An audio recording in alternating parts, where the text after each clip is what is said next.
Pernah dengar tak masjid di atas bangunan, bumbung bangunan? Okey, belakang saya ni ialah sebuah masjid terletak di atas bangunan.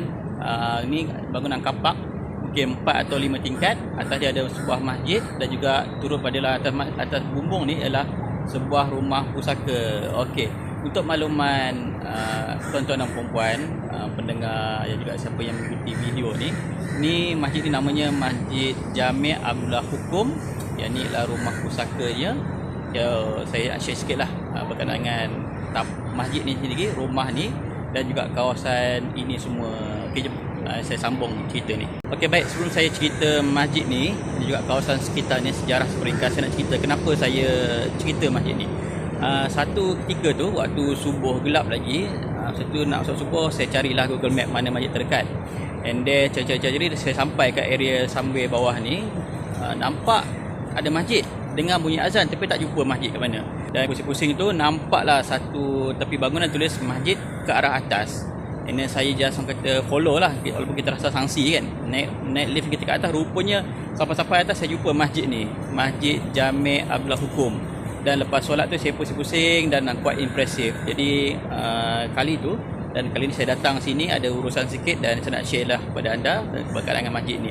Okey, ringkasan begini, kawasan semua ni dinamakan, asalnya kawasan ni di tepi Sungai Kelang ni, Sungai Kelang. Semua ni Sungai Kelang.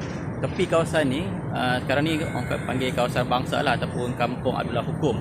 Dan kawasan ni dulu merupakan namanya Kampung Sungai Putih tak salah saya. Semua macam inilah.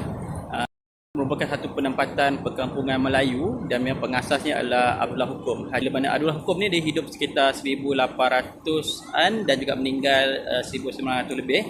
Dan dia meninggal ketika umur 108 tahun. Panjang umur dia kan. Dan bila mana dia meninggal, tanah ni diwarisi pada anak-anak keturunan dia lah. Dan bila mana kawasan ni nak dibangunkan, kawasan yang asalnya nama Kampung Sungai Putih ni dibangunkan oleh dibeli oleh SP Setia. Memang perbincangan lah, SP Setia beli dan bangunkan KL Eco City ni. Ialah kawasan-kawasan yang ada legasi sejarah dan sebagainya. Developer ni dia kata okey, tak apa, sebagai mengingati dan juga menghormati legasi Abdullah Hukum ni, kita akan bina juga masjid yang dinamakan sumber nama Abdullah Hukum, Masjid Abdullah Hukum. Dan rumah pusaka dia kita akan kekalkan dan bawa ke atas ni lah. Itu sejarah dia lah. Okey, itu secara seperingkas. Di mana ini adalah kawasan penempatan Kampung Melayu atau ketika dahulu. Sekarang di bandar semua ni di tepi Sungai Kelang. Kita boleh bayangkan pada ketika itu dan perkembangan Melayu. Dan dibeli oleh developer SP Setia untuk dibangunkan KL Eco City. Dan dikekalkan legasi Abdullah Hukum ni untuk menghormati beliau dan juga keluarga beliau.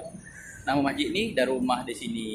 Itulah secara ringkas. Nanti mungkin dalam video ni kalau ada kesempatan nanti saya terus try pergi sini untuk share lebih dekat lah. Sebenarnya dari sini kita boleh pergi melalui jambatan sini, di bangunan ni pergi jambatan ni, cross kawasan komersial ni, ada laluan dia dan kita terus tembus ke sini, ataupun daripada bawah tu kita boleh tembus mana? Sana ada jalan lah, kita cross jalan raya sana tu. Apa mana-mana nanti, yang penting kalau ada kesempatan dia saya try pergi sana untuk share secara dekat masjid ni juga kampung ni. Okey, itu saja untuk video ni. Kalau ada rezeki kita sambung nanti.